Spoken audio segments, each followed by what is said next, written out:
you are going to have people in your team that have differing opinions because Exactly. you have intentionally built a team with people with different backgrounds and different beliefs, and you value that. So that means this is going to become an issue. Even if I agree with them, let's say they and I are of the same mindset, but we as a company have agreed for diversity, then I have I think I have a responsibility as a leader to align myself first, make sure I'm aligned and I'm supporting our cultural agreements, but I'm also actively bringing them back to that. I'm not trying to change you can do whatever you want outside, but in here, this is our box. I had a good segue, and then you started singing.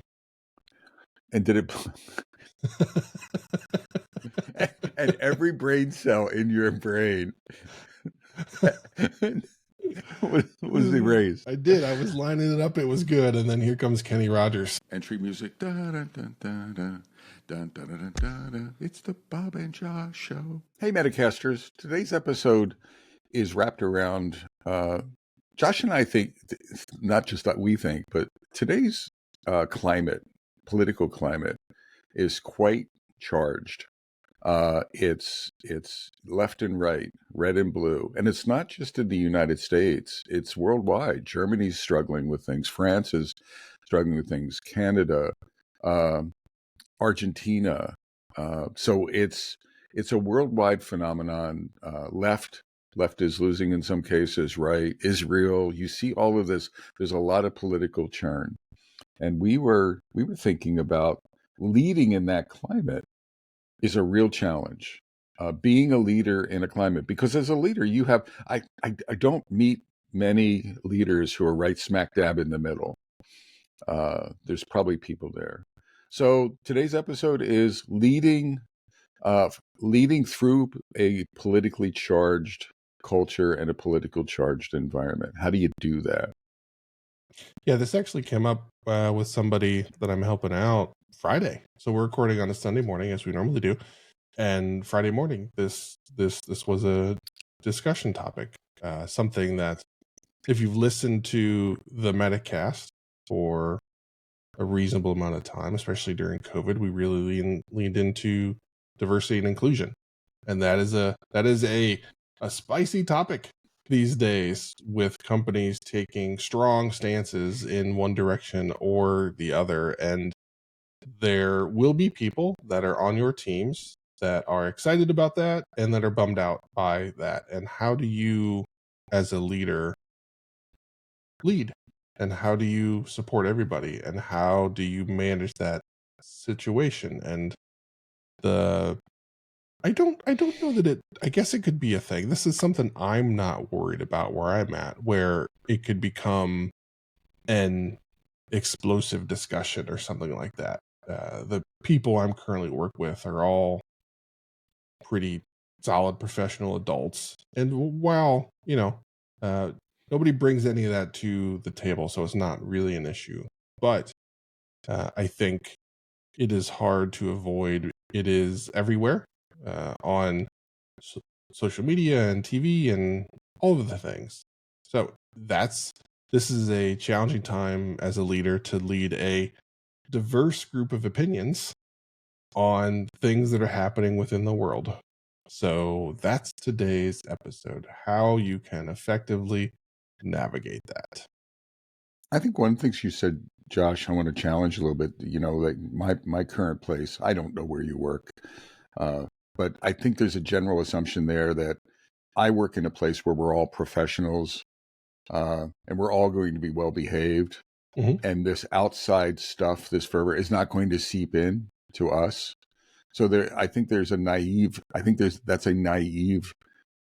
or whatever word you want to put, position to take as a leader. I would flip it and say, as a leader, please be prepared that outside forces are going to seep into your environment. They're not going to be direct. Like, no one's going to hold a placard and saying, yes, DEI or no DEI. As a leader, it would be easy if it was that direct. I think it's going to be more subtle.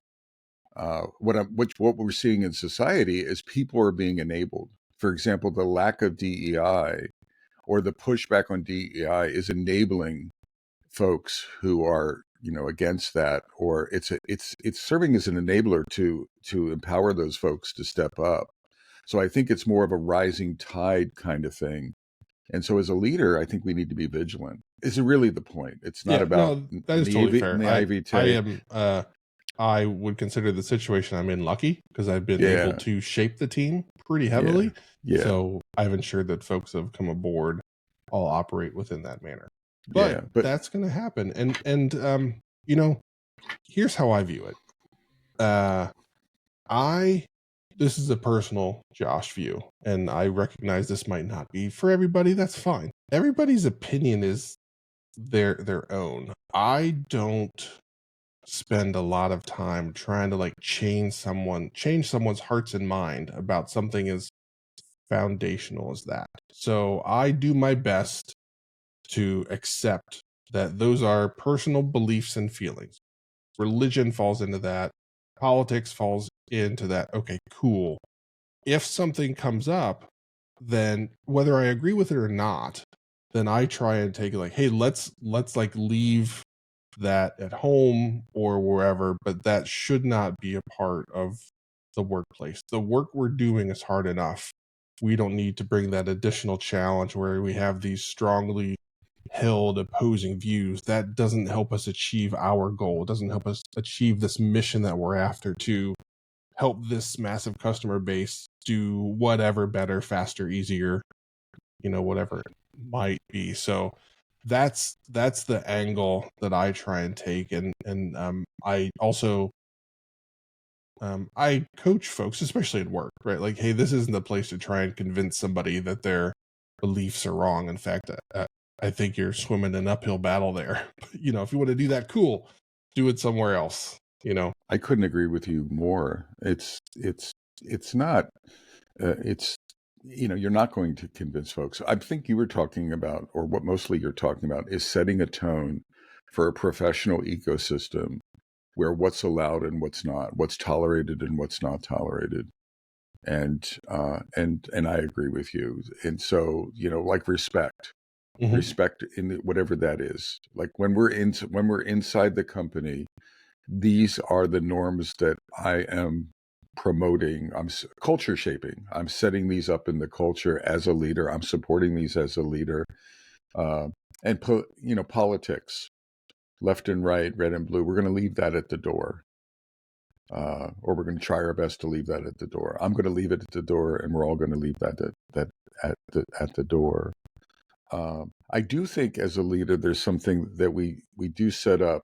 I'm going to say diversity. Now, this is independent of red and blue, where there are part of the culture that's going to align with something. So, for example, it's not a political statement. I believe in diversity. I believe in diversity of hiring. I believe in diversity of thought. I believe in diversity of discussion. Right. I believe in diversity of problem solving. And Metacasters, it's not just a moment. This is not just coming up now.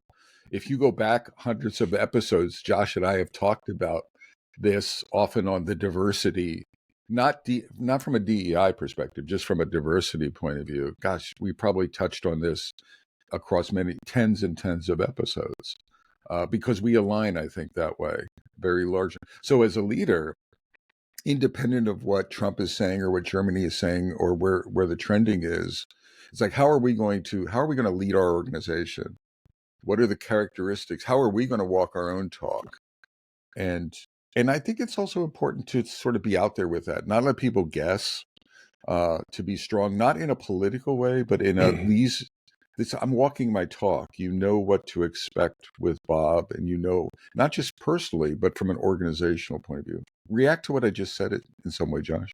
Yeah, so Bob and I both believe in diversity. We've talked about this. Bob and I believe in diversity in the kind you can see and the kind you can't see, and the importance of that being a solution to, or a higher quality path to better solutions, because you bring all these different viewpoints. So Bob and I intend to hire from all experience levels across the board, all walks of life, because we value that.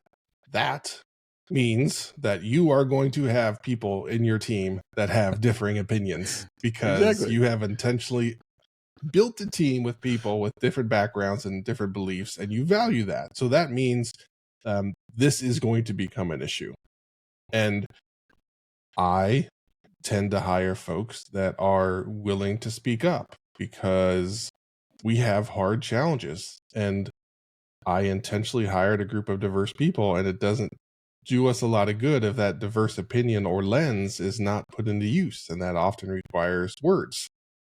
So there are going to be times where passions rise, and you may have to step in and say like, okay, cool, I get it, I understand, but that doesn't help us achieve our mission.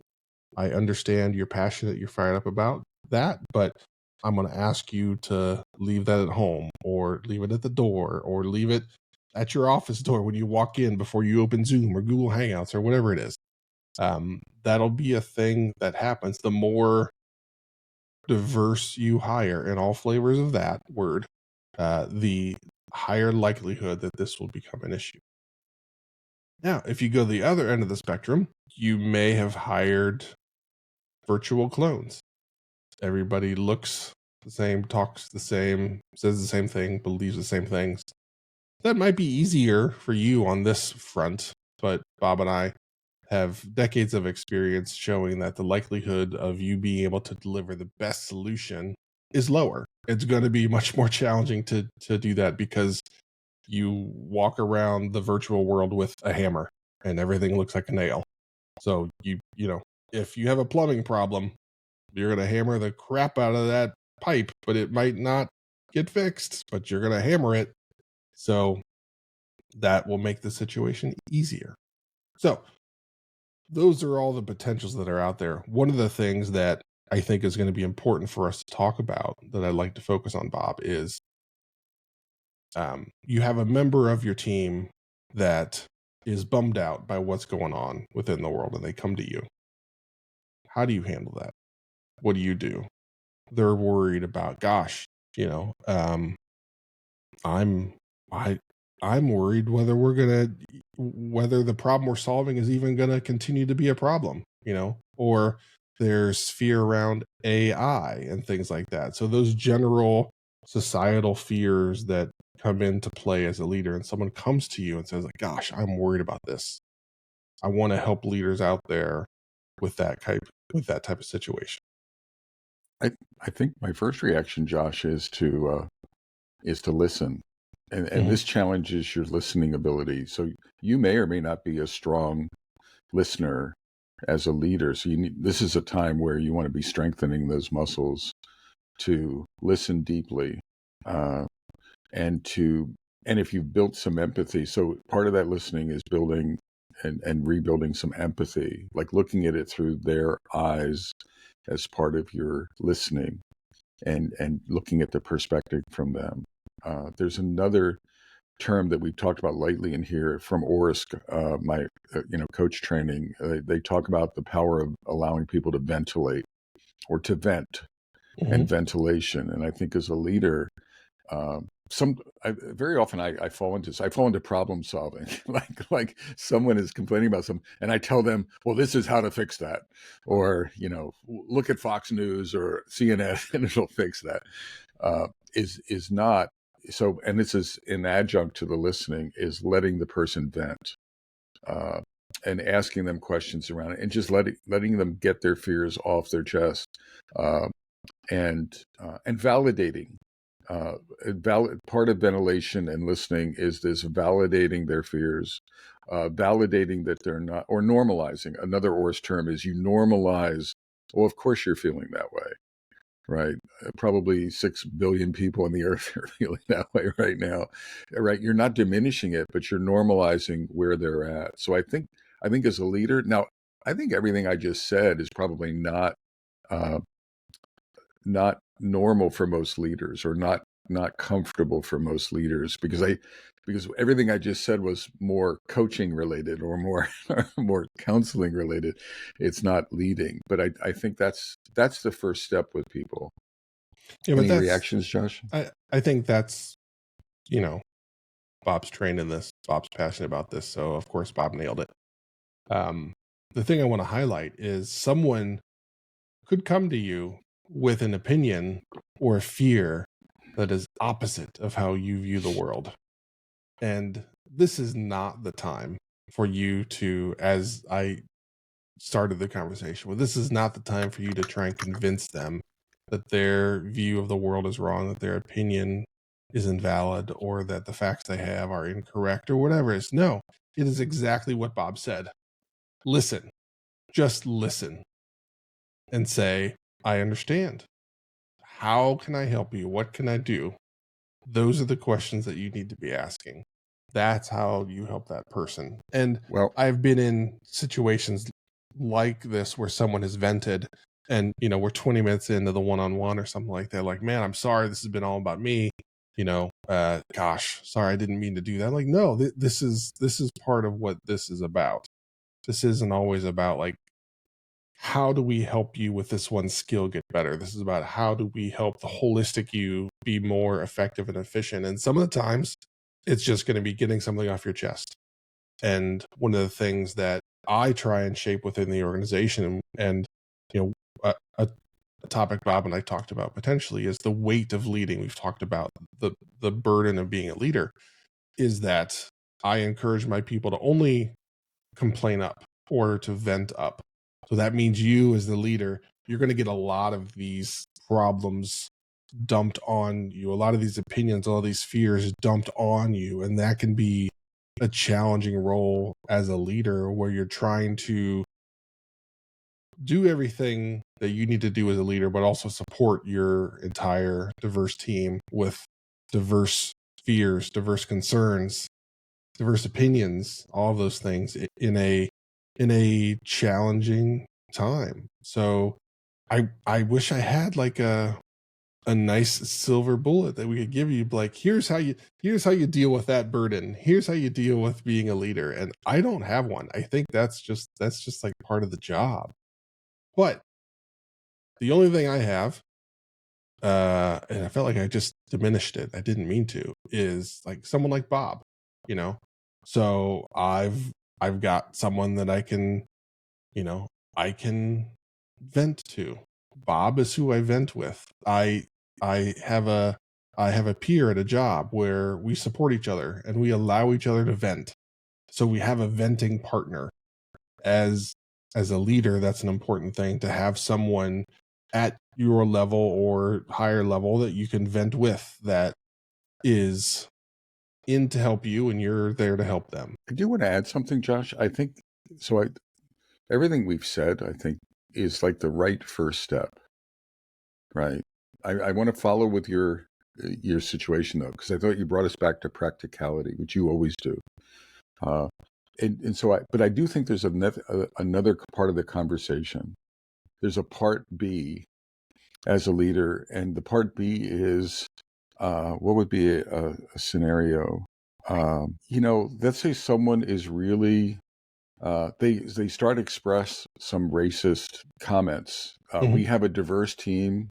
There's some African Americans on our team. Whatever it is, we have a diverse team, and this person is really talking about white America and diversity from that perspective.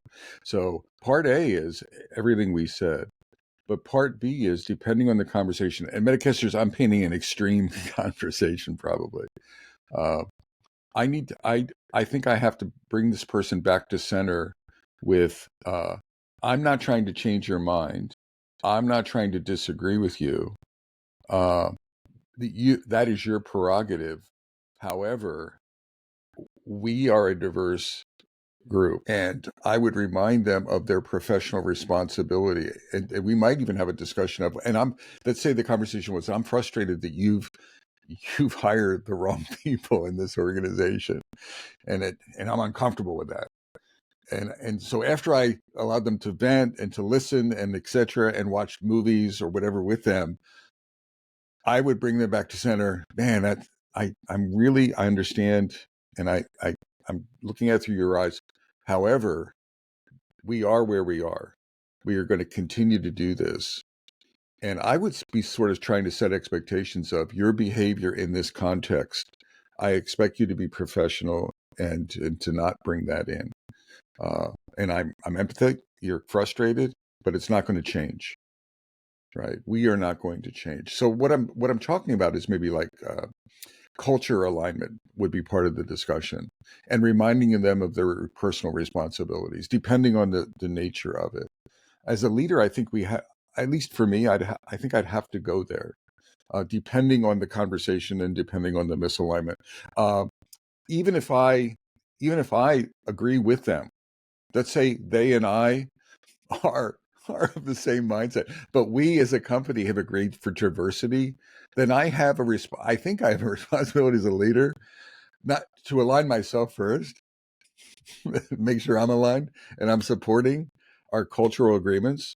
Uh, but I'm also actively bringing them back to that. Not trying to change. You can do whatever you want outside, but in here, this is our box. Josh, I think I may have been too extreme there. So reel No, me I don't in. think you're too extreme. It's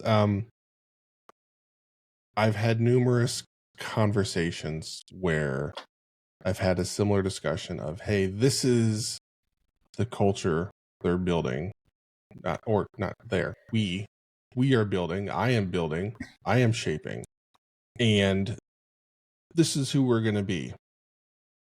And that's okay if you don't agree with it. But if you don't agree with it, this might not be the best place for you. And in those situations, I try and have the conversation with them like, listen, you've been an important member of our team, but this is where we're going. This is who we are. And I accept this might not be for everyone. And if that's true for you, then I believe the best course of action is for us to find you a place where you're more comfortable with the culture, because the culture is not going to change to fit you. I'm sorry, it's changing, or it has changed, or whatever it is, but this is who we are as an organization. This is an important value to us. This is something that we believe in. And, often my role has been to come in and fundamentally change the way people work. So something as simple as going from waterfall to agile, we've talked about this, or uh, increasing transparency, things like that. Those people didn't sign up to work like that when they joined the company Yeah. n number of years ago. And now you as a leader have come in and changed things. You you should not expect that everybody's going to be joyous and excited about the change in the culture. Something as simple as the way we work, the way we communicate, the way I'm going to ask you to talk to your peers, or to write your code, or to Yep. operate in meetings. That is going to be uncomfortable for some people. So something as simple as that will cause people to get frustrated and be unhappy with the direction of the company. And that discussion then needs to happen of, I get it.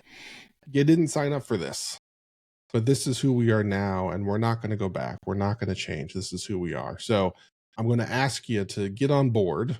And if you can't get on board, because I want you to be on board, but if you can't do that, I understand. That's okay. I accept that. And I'm hopeful that you can accept that. And then I'm not going to like throw you out of the company. What I want to do is I want to work with you to find a place that better fits you. Now, in the case of racism, that might be a thing where I throw them out of the company. That might be a thing that I do. But yeah, so that's a thing. Would you, as a variation on that, and I'm curious, so let me throw myself under the bus and see how you may judge me one way or the other. But Mhm. let's say I was struggling with it. The racism is a bad example. Maybe it's, I don't know. Handicapped, right? Remember, there's some discussion right now of folks who have handicaps not being in positions, not being able to do work, Mhm. to do all work. So whatever. Again, a U.S. example. Um, and what if I'm struggling with that? That the company line is we have diversity of handicaps, and we are going to bring people with disabilities in and work with them, and we're going to give them accommodation, and that would include neurodiversity, so common in tech. And I'm struggling a little bit with that. And someone comes to me in a conversation. Do I share with them that I'm personally struggling through that, Josh, and working through it myself and aligning myself? Do I or not? I would. I might I in the discussion say, I am struggling with this myself. I am realigning myself hmm, to this company. I'm working hard. I used to think this, and I have a little bit of baggage. But as part of my integration with the company and full support as a leader, I have to get myself there. I can have what I think outside, but on the inside, in order for me to be professional and to have conversations with folks like you, I have to. I can see one side, but I have to get to the other side myself. It's like the change curve. If we're going through a change to agile, one of the things as a leader, we're moving from waterfall to agile. I've always subscribed that the leader needs to go through the change curve first themselves right. so they can help other people through that. Uh, I'm curious to see your reaction to what I just said. So my gut reaction was no, I would not open that door. But then the more you talked about it, I started to think, yeah, maybe that is the right way to handle that. The the fears I have about opening that door is that person and their feelings feel like emboldened and And validated. empowered and valid And that's what I don't, right you're, yeah, and has other peers that feel that same way, and they're like, hey, Josh feels the same way, so like yeah. we're right, so I think as it's I talk how through it, you handle it. You're right. No, yeah, there is a slippery slope side to it. yeah, Um, and it's not, I'm not trying to create, I'm just, maybe there's a vulnerability aspect of yeah, Ken and a truth telling aspect, but you have to be careful. Um, I think the way that I would hope to handle the situation is I would want to treat that change curve as something in the past tense. yeah, yeah, You yeah. know, I don't think I would be comfortable or confident saying I'm in the middle of that change curve, whether I was or not, No, no, no. I think yeah, that's an important, maybe yeah, in my little role play, I didn't get there. yeah, It's more so I've gone through this, yeah, right? I've gone through this. I had to take myself through this. It was a professional journey. How could I lead anyone if I didn't believe in what we were trying to set out? So I got to get to believing. What's that old Amazon thing? Disagree and then commit or something like that. Or there's an I don't know if that's an Amazon. Amazon thing, but yeah, I've heard that. There's a decision making thing, a passionate debate, disagree, get Yeah, your voices out there, and then you commit. You commit, and that's what I think. That's a brief way of me thinking about what this is about. We're going to commit to our culture. We're going to commit to right. our agreements, or not, and then the not is, all right. We have a problem here. So not changing you on the outside, but while you're in here, you need to commit to this decision, whether you like it or not, Agreed. or you agree with it or not. Right.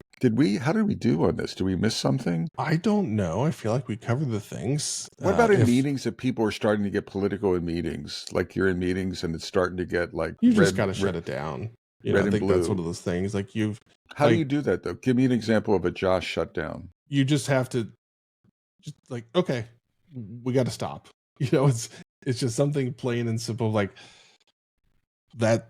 Again, my my tool in that is this does not help us achieve our stated mission. This is the job we're here to do. We all have lives, we all have passions outside of work. That's cool. That stays outside of work. Here at work, we're passionate about solving this problem. And Yep. I'm going to ask you to keep all of your energy focused on that because this is a big, hard, scary problem. And often it's a problem that no one else has solved. So we're trying to do something that no one's ever done before. So let's not make life harder by injecting all of these other things into the conversation. Let's stay focused on what we're doing and what we're trying to do. And that's What if you like the discussion? doesn't matter.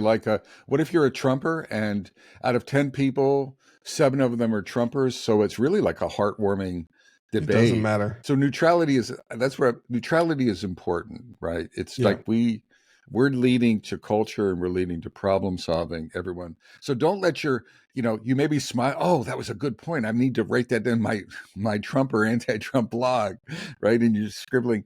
It's you're there to set the culture.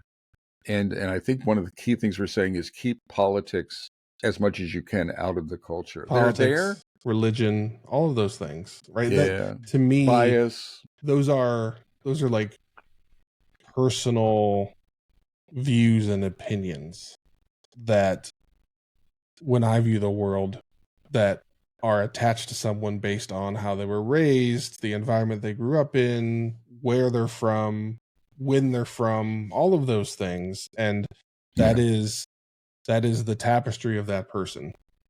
And you like that, Bob. I nailed that. Oh my God.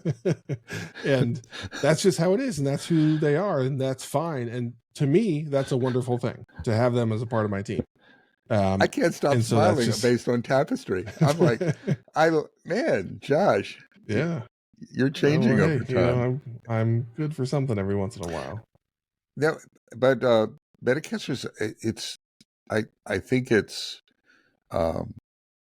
really important to put up these boundaries with it, but it's hard to maintain them because they're there. It's almost like the things are beating into your boundaries all the time. They're beating into our thinking. It's reality. You watch the news, etc. So as a leader, I think this goes back to my original point is I don't think you just set a cultural standard and then sit back and assume that it's going to hold.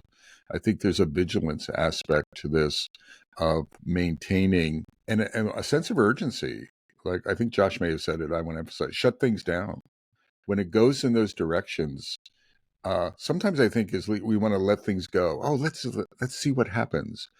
That's true when you're doing technical decisions, when you're doing design decisions. Of course, product feature discussions, yes. Political, no. Shut those things down as quickly as you can, and maintain and you're leading by example. I think that's one of the key things is your example is there. And then I think I want to go back is what is the culture, the aspiration, the standards of our company, independent of political landscape. I think companies form a mission and a vision. This is who we are. This is our reason for being. This is what problems we're trying to solve.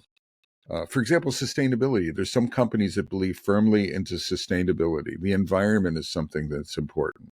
Well, then if it's anti-environment on the outside, we're still going to maintain this. This is an essence of who we are.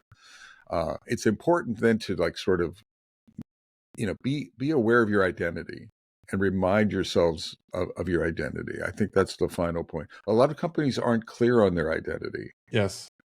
Right. The clarity of your identity, your raison d'etre,